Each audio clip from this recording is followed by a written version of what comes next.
ವಿಷ್ಣು ಸಮಾಧಿ ತೆರವು ಬೆನ್ನಲ್ಲೇ ನಟ ಬಾಲಕೃಷ್ಣ ಕುಟುಂಬಕ್ಕೀಗ ಸಂಕಷ್ಟ ಎದುರಾಗಿದೆ. ಅಭಿಮಾನ್ ಸ್ಟುಡಿಯೋ ಜಾಗ ವಶಕ್ಕೆ ಅರಣ್ಯ ಇಲಾಖೆ ಮುಂದಾಗಿದೆ. ನಟ ಬಾಲಕೃಷ್ಣ ಕುಟುಂಬದಿಂದ ನಿಯಮ ಉಲ್ಲಂಘನೆಯ ಆರೋಪದ ಹಿನ್ನೆಲೆಯಲ್ಲಿ ಅಭಿಮಾನ್ ಸ್ಟುಡಿಯೋ ಜಾಗ ವಶಕ್ಕೆ ಅರಣ್ಯ ಇಲಾಖೆ ಮುಂದಾಗಿದೆ. ಸ್ಟುಡಿಯೋ ಹೊರತಾಗಿ ಬೇರೆ ಉದ್ದೇಶಕ್ಕೆ ಬಳಸುವಂತಿಲ್ಲ ಅಂತ ಷರತ್ತನ್ನ ಹಾಕಲಾಗಿತ್ತು. ಷರತ್ತನ್ನ ಉಲ್ಲಂಘಿಸಿದ ಹಿನ್ನೆಲೆಯಲ್ಲಿ ಜಾಗವನ್ನ ವಶಕ್ಕೆ ಪಡೆಯುವುದಕ್ಕೆ ಅರಣ್ಯ ಇಲಾಖೆ ಮುಂದಾಗಿದೆ. 10 ಎಕರೆ ಭೂಮಿ ವಾಪಸ್ ಪಡೆಯುವುದಕ್ಕೆ ಅರಣ್ಯ ಇಲಾಖೆ ಮುಂದಾಗಿದೆ. ಅರಣ್ಯ ಇಲಾಖೆ ಡಿಸಿಎಫ್ ರವೀಂದ್ರ ಕುಮಾರ್ ಅವರಿಂದ ಡಿಸಿ ಪತ್ರ ಬರೆಯಲಾಗಿದೆ. ಬೆಂಗಳೂರು ಡಿಸಿ ಜಗದೀಶ್ಗೆ ಪತ್ರವನ್ನ ಬರೆದಿದ್ದಾರೆ. ಷರತ್ತು ಉಲ್ಲಂಘನೆ ಹಿನ್ನೆಲೆಯಲ್ಲಿ ಭೂ ಮಂಜೂರಾತಿ ರದ್ದತಿಗೆ ಡಿಸಿಗೆ ಪತ್ರ ಬರೆದಿದ್ದಾರೆ. ಅಭಿಮಾನ್ ಸ್ಟುಡಿಯೋ ನಿರ್ಮಾಣಕ್ಕೆ ಮಂಜೂರಾಗಿದ್ದಂತಹ ಅರಣ್ಯ ಭೂಮಿ ಅದು. 20 ಎಕರೆಯಲ್ಲಿ 10 ಎಕರೆ ಭೂಮಿ ಮಾರಾಟ ಮಾಡಿದ್ರು ಬಾಲಕೃಷ್ಣ ಕುಟುಂಬದಿಂದ. 1970ರಲ್ಲಿ ಅಭಿಮಾನ್ ಸ್ಟುಡಿಯೋಗಾಗಿ ಮಂಜೂರಾಗಿದ್ದಂತಹ ಭೂಮಿ ಅದು. ಆದರೆ ಅದನ್ನು ಬೇರೆ ಉದ್ದೇಶಕ್ಕಾಗಿ ಬಳಕೆ ಮಾಡಿಕೊಳ್ಳಲಾಗಿದೆ ಅನ್ನುವಂತಹ ಹಿನ್ನೆಲೆಯಲ್ಲಿ ಈಗ ಜಾಗವನ್ನ ನಾವು ವಶಕ್ಕೆ ಪಡಿತೀವಿ ಅಂತ ಅರಣ್ಯ ಇಲಾಖೆ ಮುಂದಾಗಿದೆ. ಈ ವಿಚಾರಕ್ಕೆ ಸಂಬಂಧಪಟ್ಟಂತೆ ಡಿಸಿಎಫ್ ರವೀಂದ್ರ ಕುಮಾರ್ ಅವರು ಡಿಸಿಗೆ ಪತ್ರ ಬರೆದಿದ್ದಾರೆ.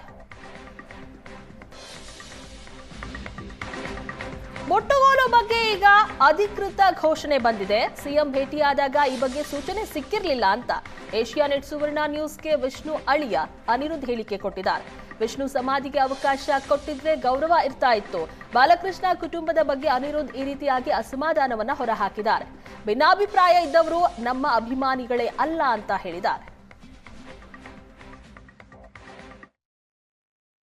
ಅಭಿಮಾನ್ ಸ್ಟುಡಿಯೋದಂತಹ ಡಾಕ್ಟರ್ ವಿಷ್ಣುವರ್ಧನ ಸ್ಮಾರಕ ಅವರ ಅಭಿಮಾನಿಗಳಿಗೆ ಒಂದು ದೇವಸ್ಥಾನ ಥರ ಇತ್ತು. ಆ ಪುಣ್ಯ ಭೂಮಿಯನ್ನು ರಾತ್ರೋರಾತ್ರಿ ಕೆಡಗಲಾಯಿತು. ಆನಂತರ ಡೆವಲಪ್ಮೆಂಟ್ಗಳೇನಾಯಿತು ಅನ್ನೋದು ಕೂಡ ನಿಮ್ಗೆ ಗೊತ್ತಿರುವಂಥದ್ದು. ಅಭಿಮಾನಿಗಳು ರೊಚ್ಚಿಗೆದ್ರು. ಆ ಜಾಗದಲ್ಲಿ 10 ಗುಂಟೆ ಜಾಗವನ್ನು ನಮಗೆ ಕೊಡಲೇಬೇಕು ಅಂತ ಹಠ ಹಿಡಿದ್ರು. ಈಗ ಅಭಿಮಾನ್ ಸ್ಟುಡಿಯೋದಲ್ಲಿ ಸರ್ಕಾರ ವಶಪಡಿಸಿಕೊಂಡಿದೆ. ಅದು ಅರಣ್ಯ ಭೂಮಿ ಅಂತ ಹೇಳಿ ಘೋಷಣೆಯನ್ನು ಮಾಡಿದೆ. ಈ ಬಗ್ಗೆ ಮಾತ್ರ ನಮ್ಮ ಜೊತೆಗೆ ವಿಷ್ಣು ಸರ್ ಅವರ ಅಳಿಯ ಅನಿರುದ್ಧ್ ಇದ್ದಾರೆ. ಮಾತಾಡ್ತಾ ಹೋಗ್ತೀನಿ. ಸರ್, ನಿಜಕ್ಕೂ ಒಂದು ದೊಡ್ಡ ಗೆಲುವಂತ ಅನ್ಸುತ್ತೆ, ಎಸ್ಪೆಷಲಿ ವಿಷ್ಣು ಅಭಿಮಾನಿಗಳಿಗೆ. ನೀವೇನು ಹೇಳ್ತೀರಿ ಈ ಸಂಬಂಧಪಟ್ಟಾಗೆ? ತುಂಬ ಸಂತೋಷ ಇದೆ. ನಮ್ಮೆಲ್ರಿಗೂ ಮೊದಲೇ ಗೊತ್ತಿತ್ತಿದ್ದು ಸರ್ಕಾರ ಈ ಜಾಗವನ್ನು ವಶಪಡಿಸ್ಕೋಬಹುದು ಅಂತ. ಆ ನಿಟ್ಟಲ್ಲಿ ನಾವು 6.5 ವರ್ಷ ಪ್ರಯತ್ನ ಕೂಡ ಪಟ್ವಿ. ಆದರೆ ಅದು ನಮ್ಮೆಲ್ರಿಗೂ ಗೊತ್ತಿರೋ ಹಾಗೆ ಅದು ಆಗಲೇ ಇಲ್ಲ. ಆದರೆ ಈಗ ಈ ಬಾರಿ ಅದು ಆಗಿದೆ. ಹಾಗಾಗಿ ಭಾರತೀಯಮ್ಮ ಮತ್ತು ನಾವು ಅಭಿಮಾನಿಗಳ ಪರವಾಗಿ ಮಾನ್ಯ ಮುಖ್ಯಮಂತ್ರಿಗಳನ್ನು ಭೇಟಿ ಮಾಡಿ ಒಂದು ಮನವಿ ಸಲ್ಲಿಸ್ತೀವಿ. ಏನು ಅಂತಂದರೆ, ಅಭಿಮಾನ್ ಸ್ಟುಡಿಯೋದಲ್ಲಿ ಎಲ್ಲಿ ಅಪ್ಪ ಅವರ ಅಂತ್ಯ ಸಂಸ್ಕಾರ ನಡೀತು ಆ ಜಾಗದಲ್ಲಿ ಮೊದಲು ಮಂಟಪ ಏನಿತ್ತು ಅದು ಭಾರತೀಯಮ್ಮನೇ ಕಟ್ಟಿಸಿದ್ದು. ಆ ಮಂಟಪ ಮರು ನಿರ್ಮಾಣ ಮಾಡೋದಕ್ಕೆ, ಜೊತೆಗೆ ಅಭಿಮಾನಿಗಳು ಬಂದು ಹೋಗೋದಕ್ಕೆ, ಪೂಜೆ ಸಲ್ಲಿಸೋದಕ್ಕೆ ಒಂದು ಅವಕಾಶ ಮಾಡಿಕೊಡಿ ಅಂತ, ಅನುಮತಿ ಕೊಡಿ ಅಂತ.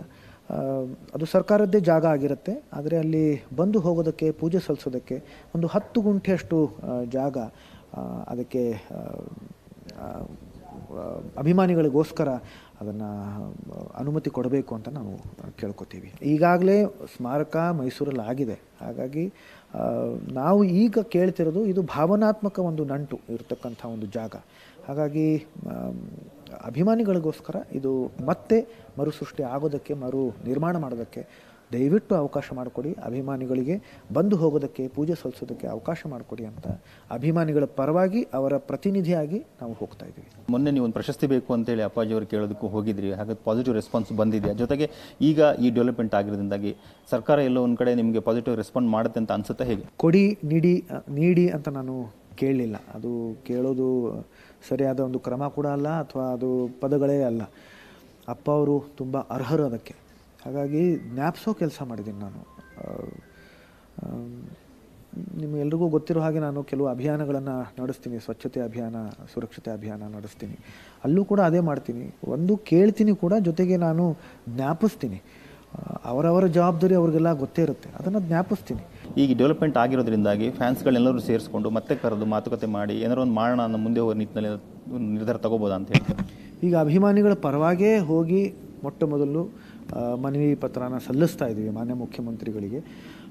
ಅದಾದಮೇಲೆ ನೋಡೋಣ ಯಾವ ರೀತಿಯಲ್ಲಿ ಬೆಳವಣಿಗೆ ಆಗುತ್ತೆ. ಆದರೆ ನಾವು ಅಭಿಮಾನಿಗಳಿಂದ ದೂರ ಯಾವತ್ತೂ ಇರಲಿಲ್ಲ, ಜೊತೆಯಲ್ಲೇ ಇದ್ದೀವಿ. ಮುಂದೆ ಯಾವ ರೀತಿಯಲ್ಲಿ ಬೆಳವಣಿಗೆ ಆಗುತ್ತೆ ನೋಡೋಣ. Thank you. ಇದಿಷ್ಟು ಡಾಕ್ಟರ್ ವಿಷ್ಣುವರ್ಧನ್ ಅವರ ಅಳಿಯ ಅನಿರುದ್ಧರ ಮಾತುಗಳ. ಕ್ಯಾಂಪರ್ಸನ್ನು ವಿನೋದ್ ಜೊತೆಗೆ ವಿಜಯ್ ಪಟ್ಟದಾರ್, ಏಷ್ಯಾನೆಟ್ ಸುವರ್ಣ ನ್ಯೂಸ್, ಬೆಂಗಳೂರು.